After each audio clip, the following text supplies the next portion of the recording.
우리 사도행전 23장 6절,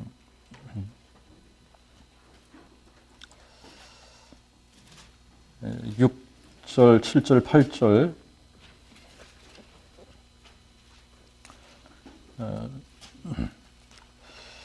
세 절을 읽도록 하겠습니다. 바울이 그 일부는 사두개인이요 다른 일부는 바리새인인 줄을 알고 공회에서 외쳐 여러분 형제들아 나는 바리새인이요 또 바리새인의 아들이라 죽은 자의 소망 곧 부활을 인하여 내가 신문을 받노라 하니라. 바울이 이 말을 하매 바리새인과 사두개인 사이에 다툼이 생겨 무리가 나누이니 이는 사두개인은 부활도 없고 천사도 없고 영도 없다 하고 바리새인은 다 있다 함이더라.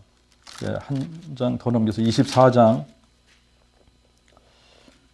14절 15절 읽겠습니다. 그러나 내가 이것을 당신께 고백하리니 나는 저희가 이단이라 하는 도를 쫓아 힘써 조상의 하나님을 섬기고 율법과 및 선지자들의 글에 기록된 것을 다 믿으며 저희가 기다리는 바 하나님을 향한 소망을 나도 가졌으니 곧 의인과 악인에게 죽은 자의 부활이 있으리라 함이라.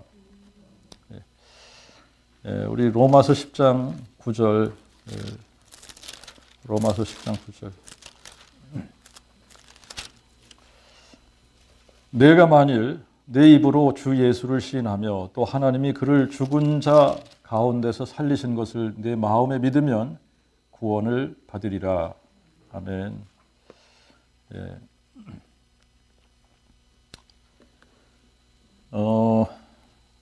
제가 이런 질문을 좀 한번 하고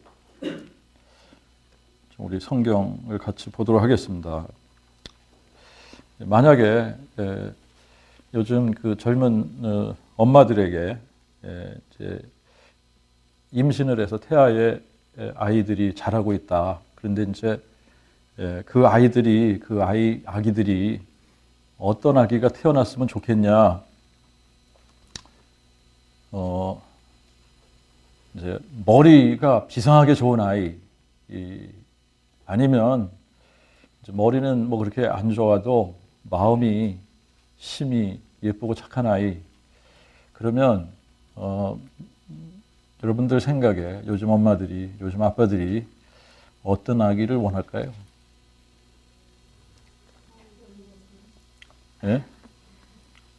마음이 좋은? 아니면 머리가 비상한? 예. 아마 우리 애가 참 마음이 너무 착하고 좋아 이렇게 칭찬하는 부모들은 제가 거의 못 봤어요. 근데 우리 애가 공부를 너무 잘해 이러면서 칭찬하는 부모들은 너무나 많아. 자, 한쪽에 보물 상자를 갖다 놓고 또 한쪽에는 지혜라는 상자를 갖다 놨습니다. 그래서 이 보물 상자는 보물이 들어있으니까 막 금은 보화가 있으니까 무거워. 근데 여기 지혜 상자는 아무것도 없는 것 같아. 가벼워. 사람들이 둘 중에 하나 택하라 그러면 어떤 거 택할까요? 보물 상자 택하겠죠, 그죠? 예. 또 이 한쪽에는 나의 자랑, 내가 한 거. 이쪽에는 하나님 자랑, 하나님께서 행하신 거를 갖다 놓고 택하라 그러면 사람들이 뭐 택할까요? 자기 자랑 택하겠죠, 그죠? 예. 또 한쪽에는 이게 자기가 체험한 신비한 신비한 것들, 꿈, 또 뭐 환상 이런 것들 여기 다 있고 또 여기 한쪽에는 성경이 있어요. 하나님의 말씀이 있어요. 사람들이 어떤 거 택할까요? 신비한 거 택하겠죠. 이 한쪽에는 다른 복음, 다른 영, 다른 예수를 갖다 놓고 이 한쪽에는 그 복음, 또 진짜 예수 갖다 놓는 사람들이 어떤 거 택할까요? 자, 여러분 이제 이게 한번 잘 들어보십시다. 한쪽에 십자가를 놓고 한쪽에 부활을 갖다 놓고 택하십시오. 그러면 사람들이 뭐 택하는지 아세요? 신기할 정도로 십자가를 택한단 말입니다. 십자가를 택해요. 자, 20년 전, 10년 전에 저에게 부활을 믿느냐라고 물어보면 제가 뭐라고 대답했을까? 당근이지라고 대답했을 겁니다. 아니, 당근이지. 아니, 부활을 안 믿으면 어떻게 내가 예수를 믿냐? 예수를 믿으니까 부활을 믿는 거고, 아니, 부활을 안 믿으면 예수를 안 믿는 거지라고 대답을 했겠죠, 그죠? 네, 그렇게 대답을 했을 겁니다. 야, 부활을 믿으니까 예수를 믿는 거지. 부활이 없으면 예수를 믿냐? 라고 대답을 했을 건데, 그런데 보면 부활을 믿는다고 분명히 내가 대답했을 텐데, 그런데 1년에 한 번 부활 설교를 했다. 이 부활에 관한 메시지는 꼭꼭 쌓아두는 겁니다. 아주 그냥 잘 쌓아뒀다가 1년에 한 번 푸는 거야. 이거는 1년에 한 번. 부활절이 돼야만 푸는 겁니다. 부활 찬송도 마찬가지예요. 부활 찬송도 이거를 그냥 잘 쌓아뒀다가 언제 풀어요? 부활절이 돼야 푸는 겁니다. 그때 돼야 부활 찬송을 하는 거예요. 설교를 해도 이게 정말 내가 부활을 믿는다라고 했으면, 이 부활이 뭔지 진짜 알았으면 이 부활, 성경을 풀어서 정말 이 부활의 핵심을, 부활의 초점을 맞춰서 설교를 했어야 당연한데, 찬송도 그렇고, 찬송은 우리가 뭘 많이 불렀습니까? 뭐 십자가, 보혈 찬송 이런 거는 늘 부른단 말입니다. 이런 거는 많이 불러야 된다고 생각을 하는 겁니다. 이 기독교의 핵심, 복음의 핵심이 십자가에 있다고 생각을 하니까 설교도 이 십자가에 관한 이런 설교는 많이 했단 말입니다. 자, 그런데 이제 지금 와서 이렇게 제가 뒤를 돌아보면서 저의 모습을 생각을 해 보니까 제가 부활이라는 것을 개념적으로 부활을 알고 있었어요. 부활이라는 개념이 저에게 있었습니다. 부활, 개념적으로 알고 있었어요. 부활 사건, 예수가 죽은 자 가운데서 살아나셨다고 하더라. 이것이 사건이에요. 이 사건을 그래, 그 사건 있지 라고 믿었어요. 그런데 부활하신 예수님을 인격적으로 만났냐? 아니었던 거였어요. 부활하신 예수를 인격적으로 만났냐? 아니었었다라고 하는 겁니다. 그러니까 저한테는 이 부활이라는 개념이 있었고, 부활 사건, 예수가 죽은 자 가운데서 살아나셨다고 하더라 라고 하는 부활 사건에 대한 것을 내가 머리로 믿고 있었어요. 머리로 알고 있었어요. 근데 그거를 어떻게 착각을 했냐? 그거를 내가 마음에 믿고 있다고 착각을 한 겁니다. 근데 지금도 지역교회 안에 수많은 사람들이, 제가 볼 때는 거의 대부분의 사람들이 저와 같지 않을까? 상당히 많은 사람들이 저와 같을 거다. 저의 옛 모습 같을 거다라고 하는 겁니다. 부활을 믿는다고 생각을 해요. 부활을 안다고 생각을 해요. 그런데 정작 부활하신 예수님을 진짜 만났냐? 아니었던 거예요. 그래서 이제 이 부활하신 예수님을 만나는 거하고 부활이라는 개념을 내가 가지고 있고 부활 사건에 대해서 그 사건, 예수님이 죽은 자 가운데서 부활하셨다고 그러더라. 그분이 십자가에 죽었는데 사흘 만에 부활하셨대. 라고 그 사건에 대해서 내가 믿고 있는 거하고는 다르다라고 하는 겁니다. 다르다. 근데 이제 그거를 바울의 이 삶을 우리가 살펴보면 이게 다르다라고 하는 것이 확인이 되는 거예요. 오늘 사도행전 23장을 읽었습니다. 그죠? 사도행전 23장을 읽었는데 여기 보면은 이제 바울이 이제 전도 여행이 다 끝났습니다. 그죠? 3차 전도 여행까지 다 끝나고 어디로 갔느냐면 예루살렘을 갔단 말입니다. 근데 가지 마. 거기 가면은 결박당하고 고난당한다고 성령께서 말씀하시는데 가지 마시오. 가지 마시오. 그래도 나는 죽음을 두려워하지 않는다. 죽기도 각오했다. 그러면서 이제 예루살렘으로 간 겁니다. 갔다가 이제 변을 당하죠, 그렇죠? 이제 이 유대인들이 이제 이방 나라에 살던 유대인들이 찾아와서 보니까 이 사람 바로 그 사람 아니야? 예수 전하는 예수가 죽은 자 가운데서 부활하셨다. 뭐 이런 거 전하는 이단, 이 괴수다 이 사람 잡아야지 돼. 그런데 이방인을 성전에 데리고 들어갔잖아. 성전을 더럽혔다. 그러면서 이제 바울을 잡은 겁니다. 바울을 죽이려고 하는데 이제 바울이 지금 유대인들 앞에서도 이제 22장서부터 보면 여러분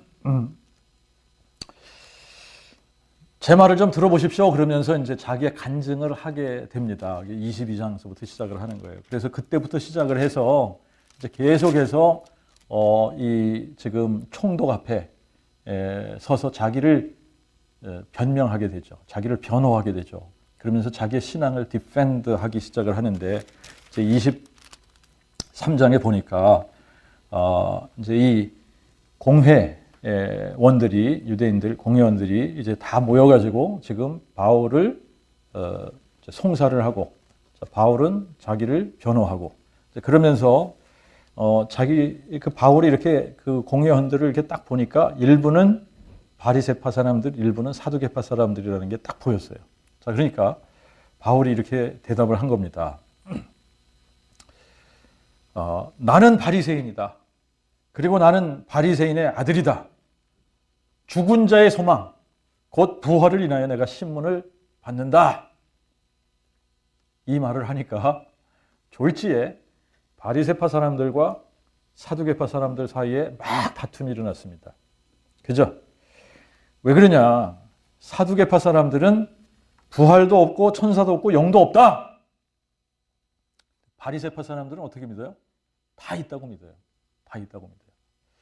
자, 그래서 이제 이 두 그룹 사이에 이제 이 다툼이 일어났다라고 하는 겁니다. 다툼이 일어났다.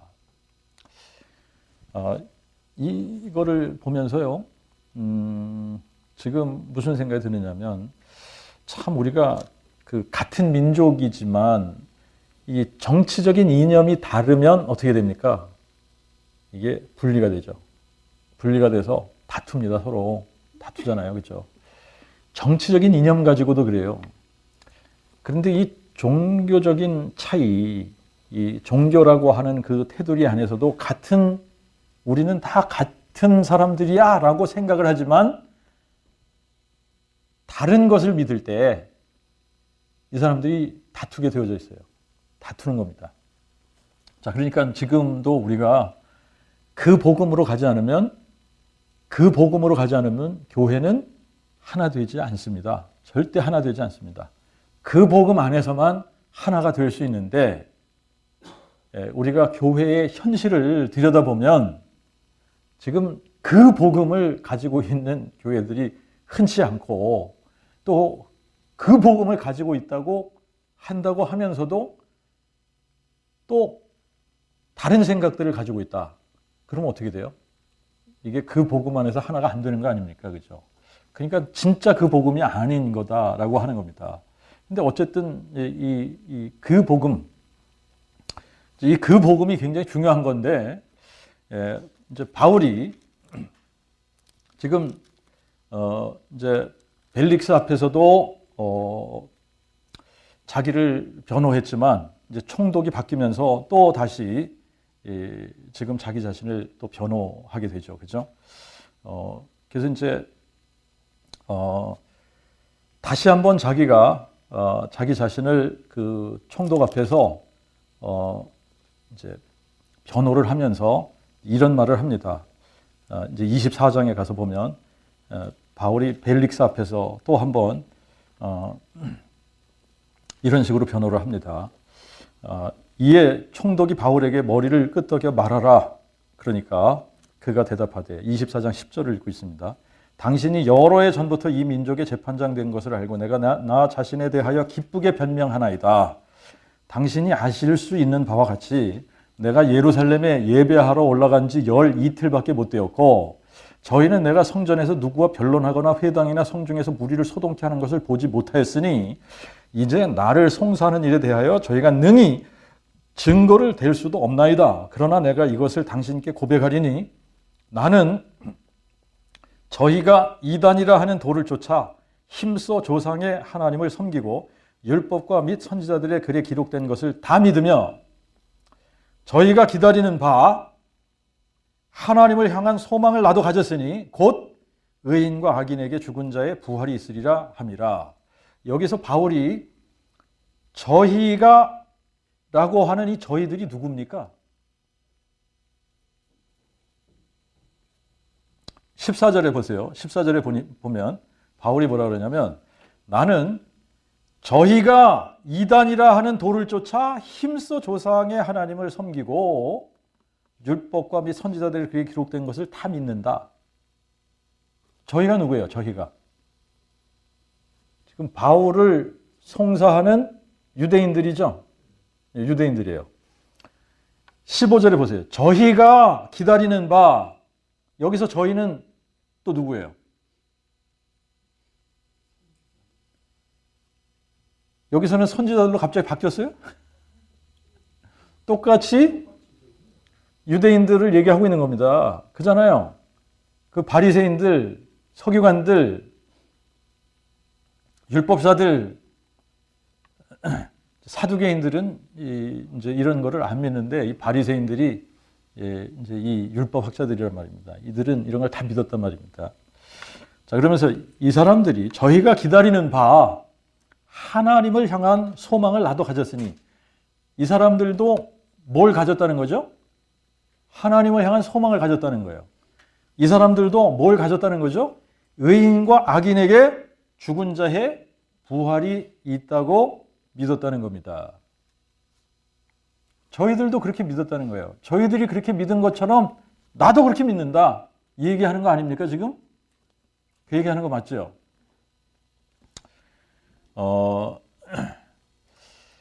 바울이 아마 이거를 회상하면서 이제 로마서를 쓸 때 10장 2절에 저희가 하나님께 대해서 열심은 있는데 지식을 쫓은 것이 아니다라고 얘기한 것이 바로 이런 부분일 겁니다. 자기가 알잖아요. 자기가 바리새인이었잖아요. 그죠? 근데 여러분 한번 지금 이 종교들을 한번 살펴보십시오. 종교들을 살펴보고 지금 기독교 안에서도 우리가 사람들의 주장하는 것들을 한번 살펴봅시다. 의인과 악인에게 죽은 자의 부활이 있다. 죽은 자의 부활이 있다. 이것을 믿는 종교들이 기독교 말고 다른 종교들이 있느냐라고 물으면 여러분 유대교 있어요, 없어요? 있는 거죠. 지금 이 유대인들이 뭘 기다렸다는 거예요?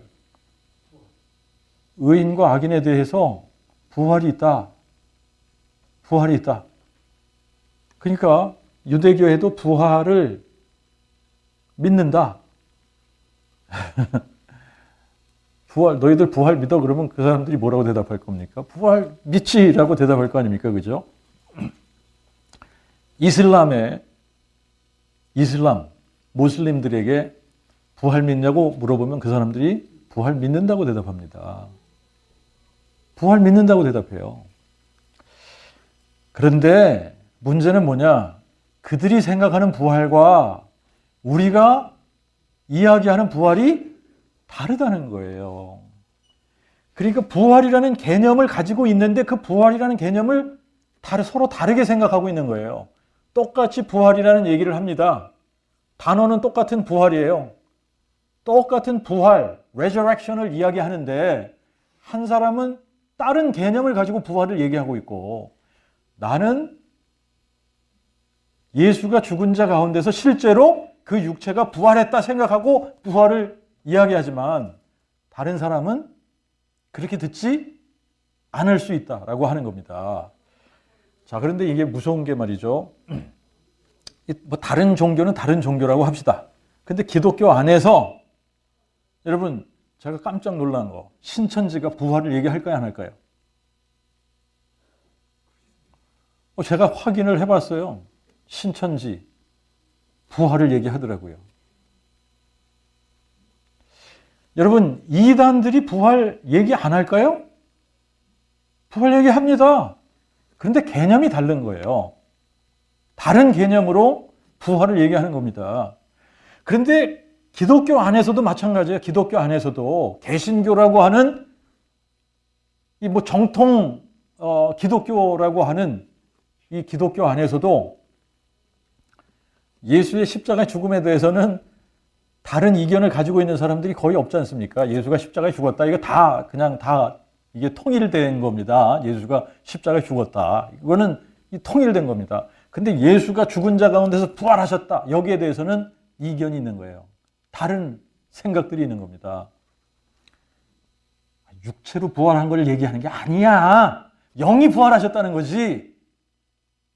이런 사람들이 있다는 겁니다. 그러면 그 사람하고 우리하고는 지금 완전히 다른 얘기를 가지고 똑같은 부활이라는 단어를 쓰는 겁니다.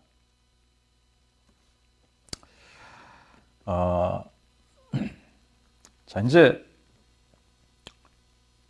그런 것을 염두에 두고 이 질문을 여러분들 한번 답해 보십시오. 부활을 믿는데 구원받지 못하고 지옥 갈 사람들이 많이 있을까요? 그러겠죠? 부활을 믿어. 아이, 부활 믿지. 당근이지. 나 부활 믿지. 라고 하는데 구원받지 못하는 사람들이 허다하게 많을 거다라는 얘기입니다. 자, 구원을 받는 유일한 조건 딱 하나밖에 없다 그랬잖아요. 그죠? 하나님이 그를 죽은 자 가운데서 살리신 것을 내 마음에 믿으면 구원을 받으리니 그거 외에는 없습니다. 그죠?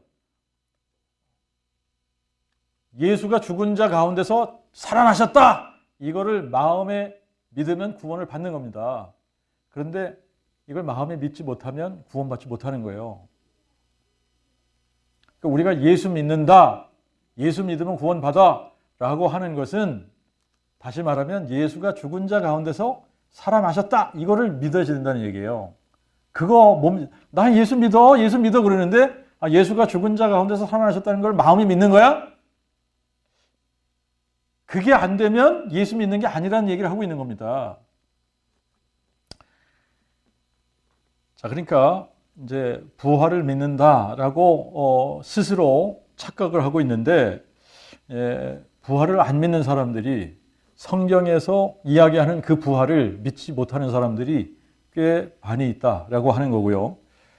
그런 차원에서 우리가 보면은 이 부활을 믿는다라고 하면서도 구원받지 못하고 지옥 갈 사람들이 많이 있을 거다라고 하는 겁니다.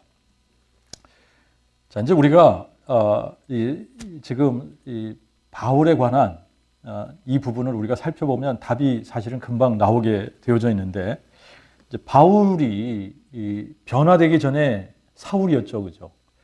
이 사울이라는 청년은 어떤 사람이냐? 사도행전 22장에 가서 보니까 이 3절에 이제 자기 자신에 대해서 뭐라 그러냐면, 나는 유대인으로 길리기아 다소에서 났고, 태어나기는 길리기아 다소라는 곳에서 태어났습니다. 이 성이 어디예요? 예루살렘이죠. 태어나기는 길리기아 다소에서 태어났는데 자라기는 어디서 자랐다? 예루살렘에서 자란 겁니다. 예루살렘에서 자라면서 가말리엘 문화에서 조상들의 율법의 엄한 교훈을 받았고, 가말리엘이라고 하는 아주 유명한 랍비가 있었는데 이 가말리엘이라는 랍비의 문화생이었다라고 하는 겁니다. 그리고 오늘 너희 모든 사람처럼 하나님께 대하여 열심히 있는 자라. 하나님께 대해 열심히 있는데 지식을 쫓은 열심이 아니었던 거죠. 무슨 지식입니까? 하나님을 아는 지식이에요.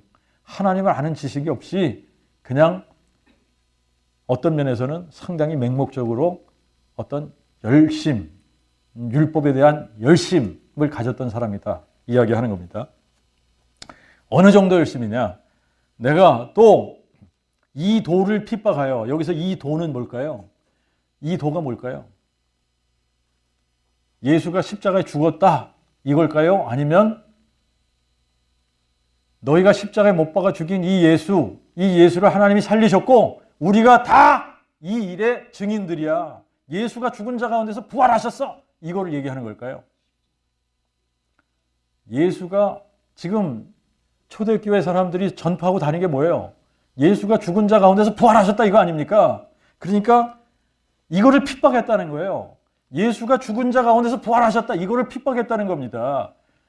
아니 예수가 십자가에 죽었다 이거를 전했다면요 핍박을 받겠습니까? 죽은 거 당연한데. 에? 그런데 이 죽었던 예수가 다시 살아났다고 전하잖아요 지금. 그러니까 이거를 못 견디는 거예요. 못 견디고 이 도를 핍박하여 사람을 죽이기까지 하고 남녀를 막론하고 옥에 넘겼다.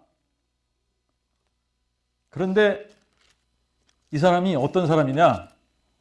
부활을 믿는 사람이 안 믿는 사람이에요. 믿는 사람이에요. 부활이 있다고 믿는 사람입니다. 부활이 있다고 믿는 사람인데 예수가 죽은 자 가운데서 부활하셨다 그러니까 그 도를 핍박한 거예요. 자기는 부활을 믿는다고 생각한 거죠. 나 부활 믿어. 의인과 악인에게 죽은 자에 대한 부활이 있다. 이렇게 믿는 사람인데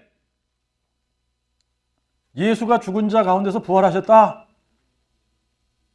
사도들이 이렇게 선포하고 다니고 그 제자들이 이렇게 예수가 죽은 자 가운데서 부활하셨다. 이거를 선포하고 다니고 그러니까 못 견디는 거예요. 그래서 이 도를 핍박하고 예수 믿는 자들을 죽이고 남녀를 막론하고 다 잡아서 옥에 넘기고 이런 거를 했다라고 하는 겁니다. 자, 부활이라는 개념을 충분히 머리로 알고 있을 수 있습니다.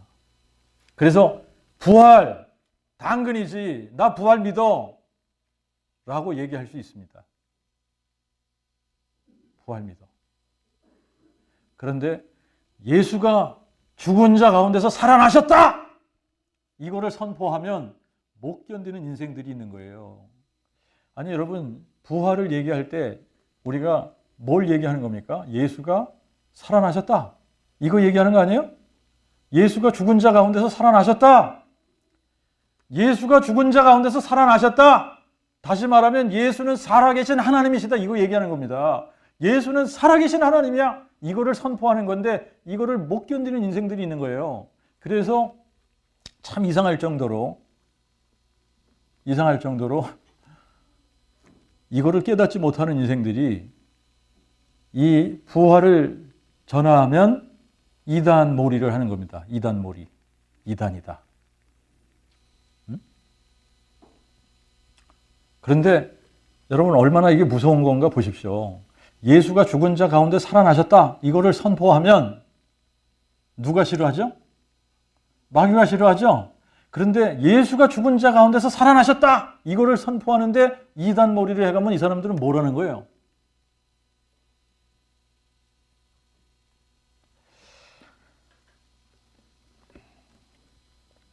자, 지금 사람들이 이해하지 못하는 게 뭘 이해하지 못하느냐 하면 부활이라는 개념을 가지고 있다. 죽은 자 가운데서 살아나셨다라고 하는 부활 사건에 대해서 믿는 것을 뭐라고 착각하느냐 하면 죽은 자 가운데서 정말 살아나신 이 예수를, 부활하신 예수를 내가 인격적으로 만났다고 착각하는 거예요. 정말 예수가 죽은 자 가운데서 살아나셨다 이거를 마음에 믿는다고 착각하는 겁니다. 그런데 이거는 완전히 다른 거예요. 완전히 다른 겁니다. 이거는 천지차이입니다. 예수가 죽은 자 가운데서 살아나셨다 이거를 마음에 믿어서 정말 인격적으로 부활하신 예수님을 내가 만난 거하고 그냥 예수가 죽은 자 가운데서 살아나셨다라는 역사적인 기록을 내가 머리로 믿는 거하고는 다른 겁니다.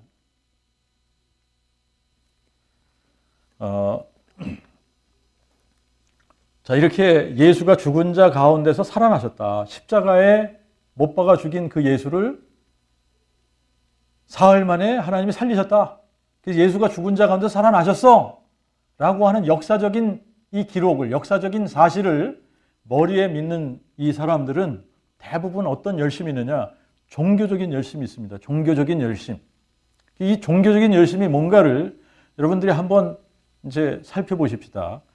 종교적인 행위가 어떤 것들이 종교적인 행위가 될 수 있는지, 종교적인 열심, 종교적인 행위, 어떤 것들이 종교적인 행위가 될 수 있나?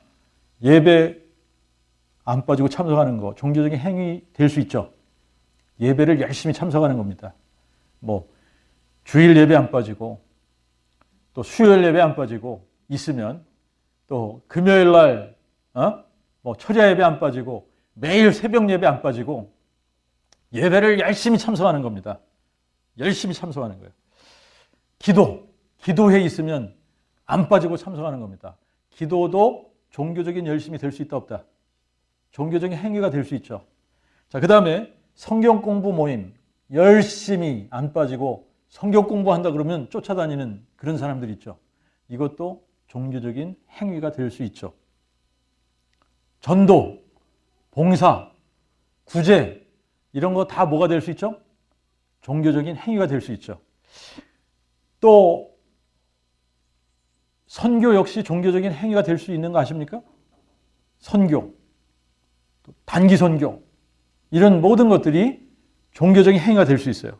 심지어는 성경 읽기와 성경 암송하는 것도 종교적인 행위가 될 수 있습니다. 그래서 이 종교적인 이 열심에 이 치우쳐 있는 사람들은 어떤 생각을 가지고 있느냐? 이제 바울이 지금 부활하신 예수님을 만나기 전에는 어떤 생각을 가지고 있느냐? 뭔가를 해야 된다고 생각을 했어요. 뭔가를 자기가 해야 된다고 생각을 한 겁니다. 그러니까 이 종교적인 열심, 종교적인 행위에 치우쳐 있게 되면 뭔가를 해야 된다라고 생각을 하는 거예요. 그래서 뭔가를 해야 돼라고 자꾸 얘기를 하는 겁니다. 그래서 이거 해야 돼, 저거 해야 돼, 헌금 많이 해야 돼. 이런 것들을 강조하는 거죠. 행위를, 종교적인 행위를 강조하는 겁니다. 그런데 이 사람들에게 없는 것이 있어요. 이들에게 없는 것. 이렇게 종교적인 행위를 가지고 이 사람들이 목숨까지도 바칠 수 있는데 이들에게 없는 것이 뭐냐? 이들에게 없는 것이 구원이 없는 거예요. 구원이 없다는 얘기는 다시 말하면 천국이 임하지 않은 겁니다. 마음에 뭐가 없는 거예요? 천국이 없는 거예요. 마음에 천국. 구원이 뭡니까? 우리를 흑암의 권세에서 건져내셔서 하나님의 아들의 나라로 옮기시는 거죠. 그러면 하나님의 아들의 나라가 어디예요? 천국이죠. 구원을 받는 순간 우리는 뭘 경험하게 되죠? 천국을 경험하는 거예요. 그런데 종교적인 행위는 열심히 하는데 이 사람들에게 뭐가 없다? 천국이 없다. 천국이 없다는 얘기는 구원이 없다는 얘기예요. 구원이 없다는 얘기는 다시 말하면 예수가 없다는 얘기입니다. 예수가 없는 거예요. 예수는 없는데 뭐는 있다고요? 종교적인 열심은 있는 거예요. 종교적인 열심. 그래서 계속 종교적인 열심. 그래서 그걸로 평가를 하는 겁니다. 종교적인 열심을 가지고 마구 열심을 내면 신앙이 깊다, 믿음이 좋다 이렇게 평가를 하는 겁니다. 그런데 정작 그 사람의 마음에는 뭐가 없어요? 천국이 없어요. 천국이 없다는 얘기는 예수가 없다는 얘기예요. 예수가 없기 때문에 감정적으로 막 좋을 때는 진짜 막 그냥 모든 것을 다 이길 수 있는 사람처럼 그러다가 또 어려운 일을 만나면 어떻게 돼요?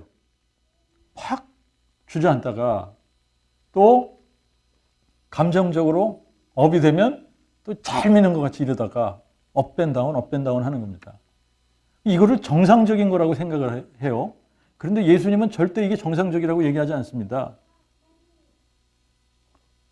주님이 세우시는 교회는 어떤 교회라고요? 음부의 권세가 이기지 못하는 교회.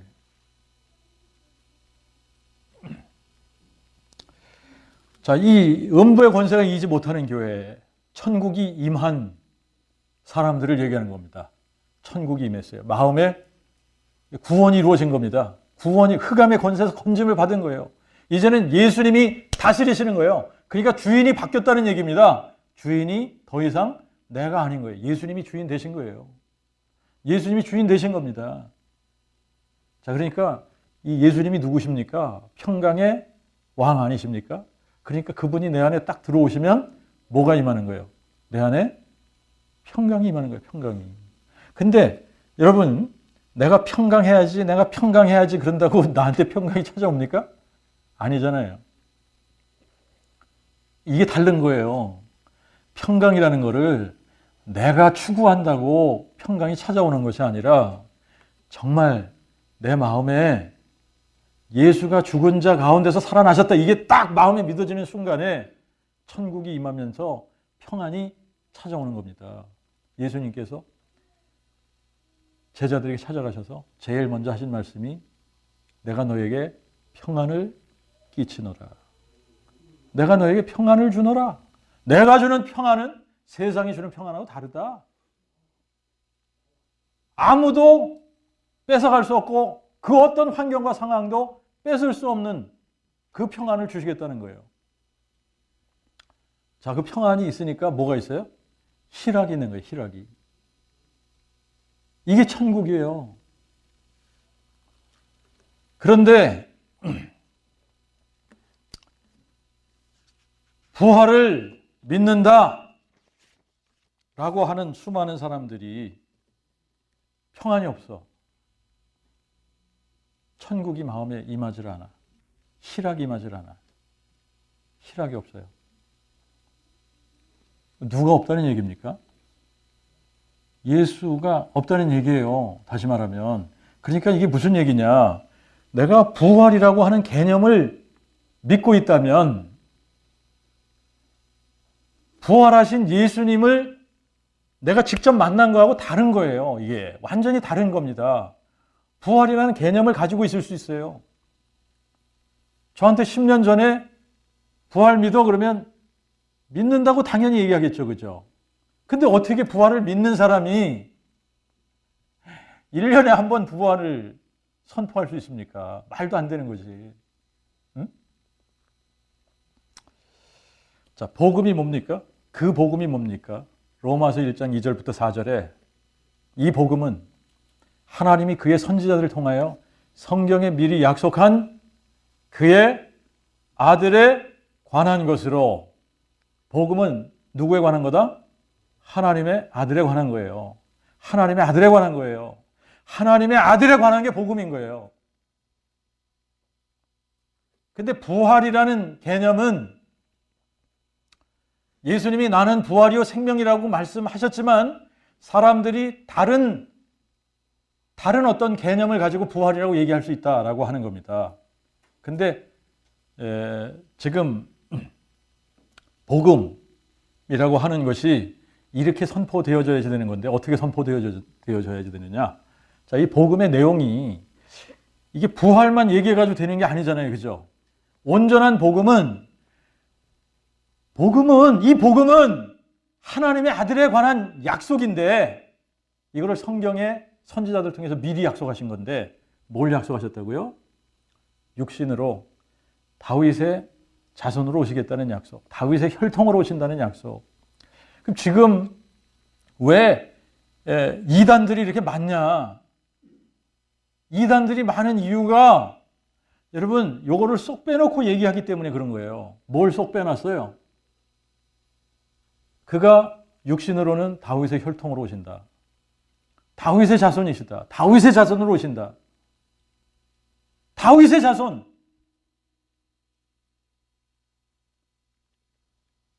근데 요거를 쏙 빼놓고 얘기를 하니까 뭐 십자가를 얘기하던 부활을 얘기를 하던 이거를 쏙 빼놓고 얘기를 하니까 이단이 판치는 거 아니에요? 이단의 교주들이 다윗의 자손으로 오신 사람들이 아니잖아요. 그죠? 그러니까 이것만 우리가 이 복음의 내용이 너무나도 간단한데 이 메시아가 오실 때는 하나님의 아들이 오실 때는 육신으로는 다윗의 혈통에서 나시는 거다. 다윗의 자손이래 되는 거예요. 그래서 이분이 다시 오실 때에는 다윗의 보좌에 앉으셔야 되는 겁니다. 그런데 이단들이 다윗의 자손이 아니기 때문에 지금 다윗의 보좌에 앉은 이단 교주들 하나도 없지 않습니까? 이거를 선포를 하지 않으니까 지금 이단들이 판치는 거예요. 그죠? 아무리 부활을 얘기해도 이 부활 사건이 왜 중요한가? 지금 부활 사건이 뭐를 포인팅하는가? 이거를 설명해 줘야 될 거 아닙니까? 자, 그래서 하나님이 사람 되시는 것이 복음이다. 근데 이 하나님의 아들이라는 게 하나님이 사람 되신 분을 하나님의 아들이라고 그러는 거다. 근데 하나님이 사람 되실 때는 다윗의 혈통으로 오신다.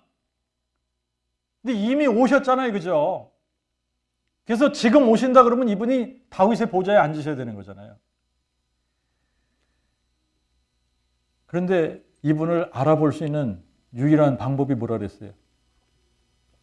죽은 자 가운데서. 이게 두 번째 약속이잖아요. 성령으로, 성결의 영으로, 성령으로 죽은 자들 가운데서 부활하셔서 능력으로 하나님의 아들로 인정되셨으니. 그러니까 이분이 죽은 자 가운데서 부활이 안 됐다 그러면 하나님의 아들로 인정이 안 되는 겁니다. 다윗의 혈통으로 오신 다윗의 자손이라고 인정할 수 없는 거예요. 그러니까 이 두 가지가 딱 매치가 되는 거예요. 그죠? 자, 이게 복음인데, 요거를 이 지식이 없이 하나님께 대한 열심을 가지면 이것은 종교적인 열심일 수밖에 없다는 얘기입니다. 그래서 바울이 이 부분을 얘기하는 거예요. 유대인들이 자기가 바리새인이었을 때 그랬으니까 하나님께 대한 열심은 있으나 뭐를 쫓은 것이 아니다? 지식을 쫓은 것이 아니다. 지식을 쫓은 것이 아니다. 그러니까 그 사람들한테 구원이 있다 없다. 구원이 없는 거예요. 이 지식이 없으면 구원이 없는 거예요. 그래서 분명히 부활을 알고 있었습니다. 바울 되기 전에 사울이었을 때 분명히 부활에 대한 개념이 있었어요. 그 사람에게 부활을 믿느냐고 물어보면 부활을 믿는다고 대답했을 겁니다. 그리고 그것을 소망했다고 얘기합니다. 자, 그런데 부활하신 예수를 만나지 못했어요. 그러니까 그 부활이 뭔지 모르고 있었던 거예요. 그러니까 예수가 부활하셨다. 요거를 하나의 사건으로 내가 기억하고 그거를 사건으로 믿을 수 있습니다. 그런데 그 부활하신 예수를 내가 만나지 못하면 그 예수님이 죽은 자 가운데서 부활하셨다라고 하는 게 마음에 믿어지지 않는 거예요. 자, 그러면 지금 여러분 예수가 부활하신 이 예수를 만난 사람들, 직접 목격한 사람들이 몇 명이나 돼요? 네? 얼마 안 되잖아요. 그죠? 나머지는 이 지금 예수가 부활하셨는데 이 부활하신 예수를 직접 자기 눈으로 보고 만난 사람들은 몇 명이 안 돼요. 나머지는 다 안 보고 믿는 겁니다. 십자가 사건도 마찬가지입니다. 예수님이 십자가에 죽으실 때 그 앞에 있었던 사람들이 몇 명이나 됩니까? 지금 십자가를 외치는 사람들 한 명도 그 앞에 있었던 사람들 없습니다. 그러니까 십자가 사건도 마찬가지고 부활 사건도 마찬가지예요. 아무도 본 사람이 없습니다. 지금은 그때 본 사람들이 있죠. 그죠? 네? 그때는 본 사람들이 있지만 지금은 본 사람들이 아무도 없어요. 그러면 지금 우리가 어떻게 마음에 믿냐? 어떻게 부활하신 예수님을 만날 수 있냐라고 하는 겁니다. 어떻게 만나냐? 요한복음 20장 한번 가서 보세요. 요한복음 20장.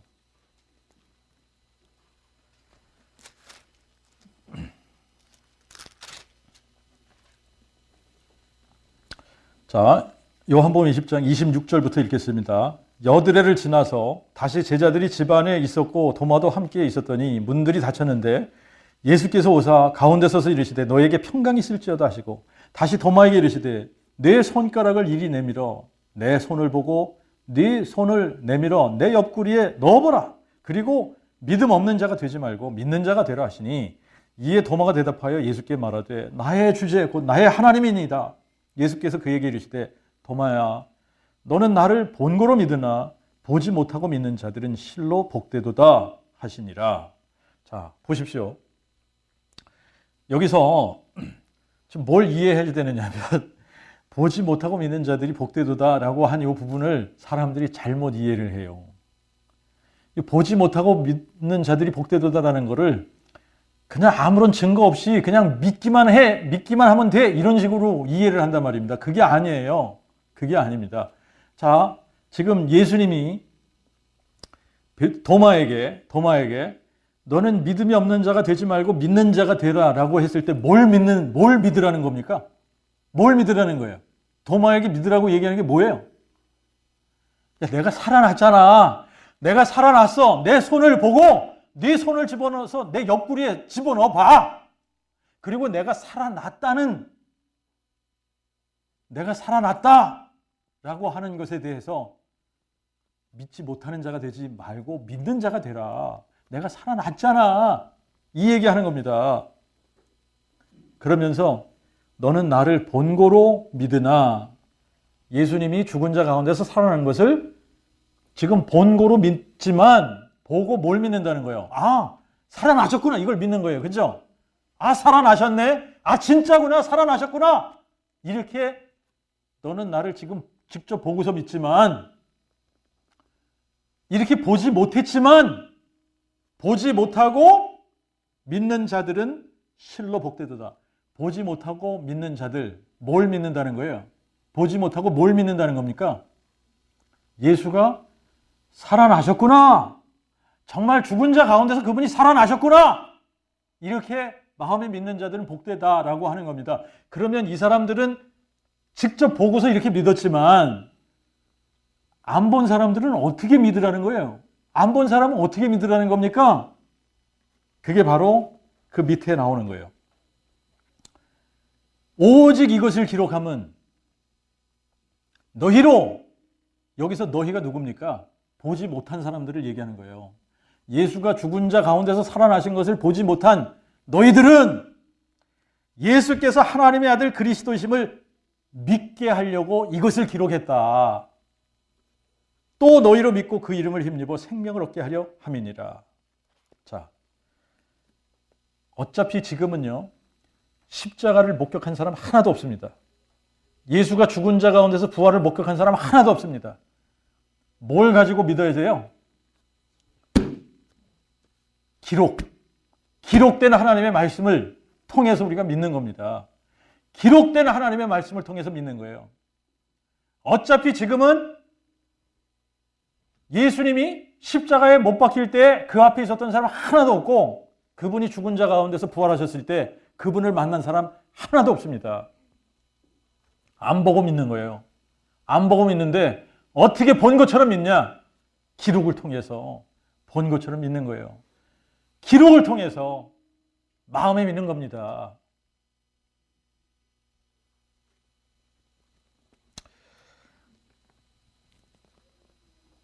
마음에 믿는 것과 머리로 믿는 것의 차이. 여러분, 마음에 믿을 때에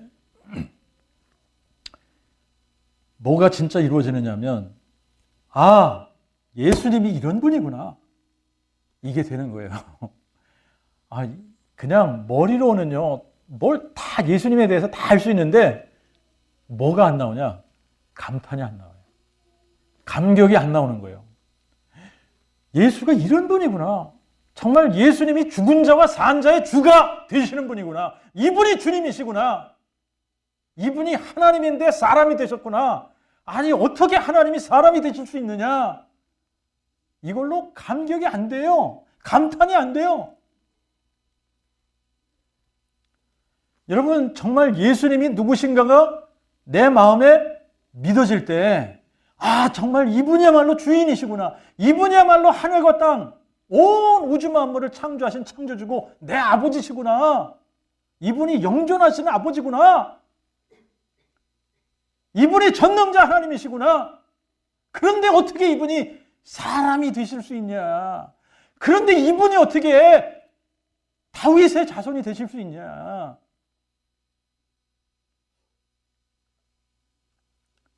절대 이 감격이 안 나오는 겁니다. 여러분, 제가 그랬거든요. 머리로 할 때는 이런 감격이 안 나오더라고. 머리로 할 때는 머리로는 다 알아. 그냥 머리로는 다 알고 입으로는 다 할 수 있어요. 그런데 이런 감동과 감격은 절대 내 마음에서 일어나지 않는 거예요. 마음이 깨달아지고 마음에 믿어질 때, 정말 이분이 전능자 하나님이신데 한 아기로, 한 아들로 우리에게 찾아오셨구나. 아니, 어떻게 전능자 하나님이 한 아기로, 한 아들로 우리에게 찾아오실 수 있나? 신비구나, 이게. 그래서 신비라고 그러는구나. 신비 중에 신비구나.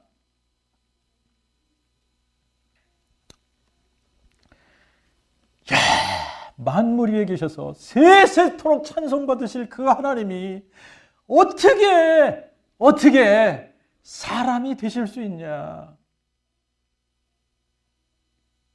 이게 복음이라는 거예요. 근데 그거를 뭘로만 알 수 있냐? 부활로만 알 수 있다는 얘기입니다. 근데 그 부활 사건이라는 것을 그냥 그 부활 사건 자체를 내가 머리로 믿을 수 있습니다. 그거 가지고는 변화가 안 일어나잖아요. 여러분, 예수가 십자가에 죽었다라는 그 십자가 사건 가지고 예루살렘이 소동치질 않았습니다. 그냥 잠잠하고 조용했던 거예요. 그런데 예수가 죽은 자 가운데서 부활하셨을 때 이 부활하신 예수를 만난 사람들이 다니면서 예수가 죽은 자 가운데서 부활하셨다를 선포하기 시작할 때 예루살렘이 소동하기 시작했던 겁니다. 그러면 여러분, 지금 이 시대에 왜 세상이 소동하지 않는 겁니까?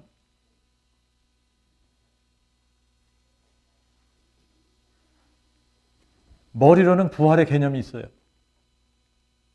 머리로는 예수가 죽은 자 가운데서 부활하셨다라고 하는 그 사건을 믿어요.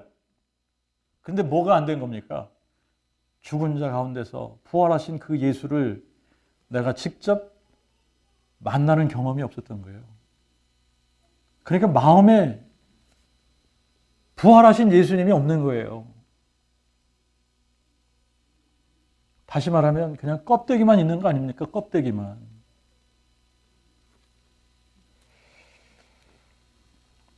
여러분, 하나님이 우리를 구원하시는 방법이 단순하다고 그랬잖아요. 어떻게 단순합니까? 고린도전서 1장 21절에 뭐라 그랬어요? 세상의 지혜로는 하나님을 알 방법이 없어요. 어떻게 하나님을 압니까? 하나님 알 방법이 없는 겁니다. 그래서 하나님이 어떻게 하신다고요? 복음 선포에 미련한 것을 통하여, 이거를 한글 성경에는 다 뭘로 번역을 했다 그랬죠? 전도에 미련한 거, 이렇게 번역을 했어요. 전도에 미련한 게 아닙니다. 복음 선포에 미련한 것을 통하여 믿는 자들 구원하시기를 기뻐하시느니라. 자, 그러니까 지금도 뭘 해야지 되느냐? 그 복음이 계속 선포되어져야 되는 겁니다. 그 복음이 뭡니까? 하나님의 아들에 관한 거예요. 이 하나님의 아들에 관해서 성경에 미리 약속했다. 그런데 뭘 약속했냐? 그분이 이 세상에 육신으로 오실 때 다윗의 혈통으로 나신다고 약속했고, 그분이 다윗의 뿌리인데 다윗의 자손으로 오신 분인 걸 어떻게 아냐? 알 수 있는 방법 딱 하나. 죽은 자 가운데서 부활하신 분을 찾아보면 돼. 인류 역사상 죽었다가 영원히 사는 부활체로 다시 부활한 사람은 한 사람도 없거든. 오직 예수 한 분입니다. 예수 한 분이에요. 예수 한 분만 죽은 자 가운데서 부활하신 겁니다. 그러니까 이분이 누구라는 거죠? 다윗의 뿌리이신 분이 다윗의 자손 되신 분이다. 이게 복음이라는 거예요. 이거 계속 선포해야 되는 겁니다. 그런데 이거를 선포해 주지 않으면 어떻게 돼요? 이걸 선포해 주지 않으면 다 헛소리들을 하고 있어요. 부활을 얘기하는데 그 육체 부활이 아니고 영이 부활하셨다니까? 영으로 부활하셨다는 얘기야. 진짜? 이걸 모르는 사람들은 그래? 이 사람이 신학 박사잖아. 신학 박사가 그렇게 얘기했는데 성경은 뭐라고 얘기하죠? 누가복음 24장 가서 보세요.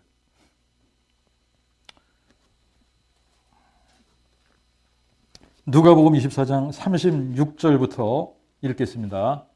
그들이 이 말을 할 때에 예수께서 친히 그 가운데 서서 평강이 너에게 있을지어다 하시니 저희가 놀라고 무서워하여 그 보는 것을 영으로 생각하는지라. 뭘로 생각했다고요? 지금 자기들이 보고 있는 것을 영으로 생각했다. 여기까지만 보면은 영으로 부활하신 거야 이렇게 얘기하겠죠, 그죠? 예수께서 그들에게 이르시되 어찌하여 무서워하며 어찌 너희 마음에 의심을 품느냐? 내 손과 발을 보라. 내가 그니라. 나를 만져보라. 영은 뭐가 없어요? 살과 뼈가 없으되 너희 보는 바와 같이 나는 있느니라. 그러면 뭐가 부활했다는 얘기입니까? 육체가 다시 부활했다는 얘기입니다. 할렐루야! 육체가 다시 부활했다는 얘기예요.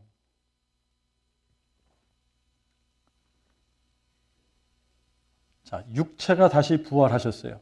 그래서 그 육체가 영원히 죽지 않는 부활체, 영화된 몸으로 변형되신 겁니다. 근데 그 똑같은 몸으로 그분이 다시 오실 때 우리의 몸도 다시 변형시키는 거예요. 그렇게 뭐가? 우리의 육체가. 여러분, 우리가 예수님이 죽은 자 가운데서 살아나셨다. 이 선포할 때마다 살아계신 하나님을 선포하는 겁니다. 자, 이거를 싫어하는 인생들은 다 누구하고 공범자인 줄 아시죠? 네? 마귀의 공범자들이에요. 자, 지금도 하나님께서 저와 여러분을 통해서 선포하기 원하는 그 메시지가 뭡니까? 바로 그 복음. 그 복음이에요. 예수께서 죽은 자 가운데서 부활하셔서 예수님이 전능자 하나님이 사람 되신 분이다. 사람 되실 때는 누구의 혈통으로 오셨다? 다윗의 혈통으로 오셨다. 그분이 다윗의 뿌리시오, 다윗의 자손, 예수. 기도하겠습니다.